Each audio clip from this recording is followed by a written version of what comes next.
Hoy exploraremos cómo un simple lavaplatos logró transformar todo un restaurante con el poder de su alegría y su música interior. Suena fascinante. ¿De qué libro estamos hablando exactamente? Estamos discutiendo Un bocado de esperanza de Faustino Picasso, una obra que entrelaza dos historias aparentemente dispares pero profundamente conectadas.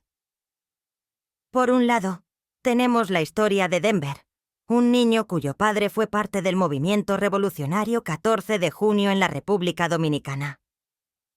Por otro, la historia de Oki, un lavaplatos con un don especial para la música. Interesante combinación. ¿Cómo logra el autor conectar estas dos narrativas tan diferentes? Bueno, el autor utiliza hábilmente el tema de la resistencia como hilo conductor. En la primera historia vemos la resistencia política contra la tiranía de Trujillo. En la segunda, encontramos una forma más sutil de resistencia: la alegría inquebrantable de Oki frente a la opresión en su lugar de trabajo. Ah, ya veo. Entonces, ¿podríamos decir que el libro explora diferentes formas de enfrentar la adversidad? Exactamente. Y lo hace de una manera muy evocadora. Por ejemplo, la descripción del Victoria Restaurante es tan vívida que casi puedes oler los platos criollos y escuchar el bullicio de los comensales. El autor utiliza la técnica del realismo mágico para crear una atmósfera única donde lo ordinario se vuelve extraordinario. Eso suena fascinante. ¿Podrías compartir alguna cita memorable del libro que ilustre esto? Por supuesto. Una de las frases más impactantes es cuando Oki le dice a Dorotea, la estricta jefa de personal: la tonada que escucha, aunque no pueda creerlo, no viene de ningún artefacto. Sale de mi interior, y en tanto yo respire, seguiré cantando. Esta frase encapsula perfectamente el tema central del libro: la resistencia a través de la alegría y la autenticidad. ¡Wow! Esa es una frase poderosa. Me hace pensar en cómo a veces las formas más efectivas de resistencia son las más sutiles. Absolutamente. Y es interesante notar cómo esta idea se conecta con movimientos de resistencia pacífica en la historia. Por ejemplo, podríamos comparar la actitud de Oki con la filosofía de no violencia de Gandhi o Martin Luther King Jr. Ambos creían en el poder de la resistencia pacífica para provocar cambios significativos. Esa es una conexión fascinante. ¿Crees que el autor estaba conscientemente haciendo esta comparación? Es una buena pregunta. Aunque Picasso no hace referencias explícitas a estos líderes, el paralelismo es innegable. El libro parece sugerir que la resistencia puede tomar muchas formas y que a veces el acto más revolucionario es simplemente mantenerse fiel a uno mismo en face de la adversidad. Eso me hace pensar en la relevancia de esta historia en el contexto actual. ¿Cómo crees que se relaciona con los desafíos que enfrentamos hoy en día? Bueno, en muchos sentidos, la historia de Oki es increíblemente relevante para nuestros tiempos. En una era donde el burnout y la desconexión en el lugar de trabajo son problemas crecientes, la idea de encontrar alegría y propósito en el trabajo, incluso en las tareas más mundanas, es poderosa. Según un estudio reciente de Gallup, solo el 15% de los empleados a nivel mundial se sienten comprometidos con su trabajo. La actitud de Oki nos desafía a repensar nuestra relación con el trabajo y a encontrar significado en lo que hacemos. Eso es realmente impactante. ¿Y qué hay de la parte política de la historia? ¿Cómo se relaciona con el mundo actual? Esa es una excelente pregunta. La historia de Denver y su padre nos recuerda que la lucha por la libertad y la justicia es continua. Aunque el contexto específico de la República Dominicana bajo Trujillo puede parecer distante, los temas de opresión y resistencia siguen siendo relevantes en muchas partes del mundo hoy en día. Por ejemplo, podemos ver paralelos en movimientos contemporáneos como las protestas pro democracia en Hong Kong o el movimiento Black Lives Matter en Estados Unidos. Tienes razón. Esos son ejemplos muy actuales.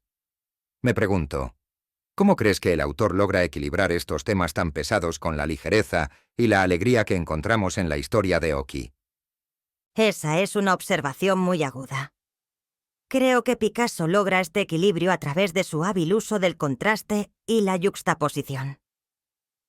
Por un lado, tenemos la sombría realidad de la opresión política, y por otro, la alegría contagiosa de Oki. Este contraste no solo hace que la narrativa sea más dinámica, sino que también subraya el mensaje central del libro: que la esperanza y la alegría pueden florecer incluso en las circunstancias más difíciles. Eso es realmente poderoso. ¿Hay algún otro elemento literario que creas que el autor utiliza de manera efectiva? Definitivamente. Uno de los elementos más notables es el uso del simbolismo. La música, por ejemplo, se convierte en un poderoso símbolo de libertad y resistencia. También vemos un uso efectivo de la caracterización, especialmente en el personaje de Dorotea. Su transformación a lo largo de la historia es un excelente ejemplo de desarrollo de personaje. Hablando de Dorotea, me intriga su personaje. ¿Podrías profundizar un poco más en su rol en la historia? Por supuesto. Dorotea es un personaje fascinante porque representa el antagonismo, pero no de una manera unidimensional. Al principio, se nos presenta como una figura autoritaria y fría, pero a medida que avanza la historia, descubrimos que tiene su propia historia de dolor y pérdida. Su transformación, influenciada por la alegría inquebrantable de Oki, es uno de los arcos más conmovedores del libro. Eso suena como un desarrollo de personaje realmente interesante. ¿Crees que el libro tiene algún mensaje sobre la capacidad de las personas para cambiar? Absolutamente. Creo que uno de los mensajes más poderosos del libro es precisamente ese: la capacidad de las personas para cambiar y crecer. Vemos esto no solo en Dorotea, sino también en cómo la actitud de Oki transforma gradualmente a todo el personal del restaurante, e incluso a los clientes. Es un recordatorio de que el cambio positivo es posible, incluso en las situaciones más desafiantes. Eso es realmente inspirador. Para concluir, ¿qué dirías que es el bocado de esperanza al que se refiere el título? Buena pregunta. Creo que el bocado de esperanza es multifacético. Por un lado, se refiere literalmente a la comida servida en el Victoria Restaurante, que se convierte en una fuente de consuelo y alegría para los clientes.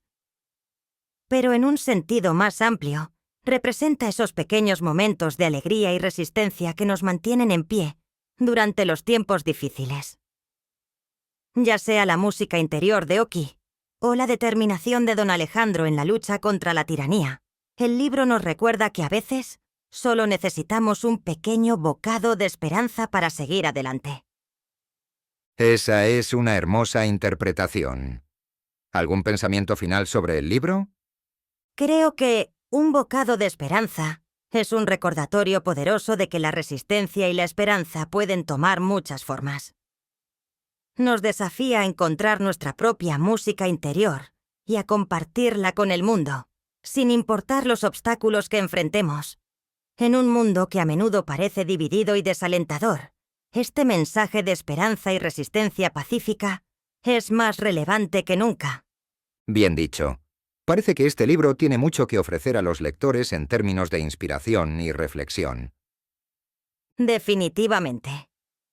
Y con eso, llegamos al final de nuestro episodio de hoy. Espero que esta discusión les haya dado ganas de leer un bocado de esperanza y de buscar su propia música interior. Recuerden, como nos enseñó Oki, en tanto yo respire, seguiré cantando. Hasta la próxima, amigos. Gracias por sintonizarnos en GenFM. Hasta la próxima semana, sigan buscando esos pequeños bocados de esperanza en su vida diaria.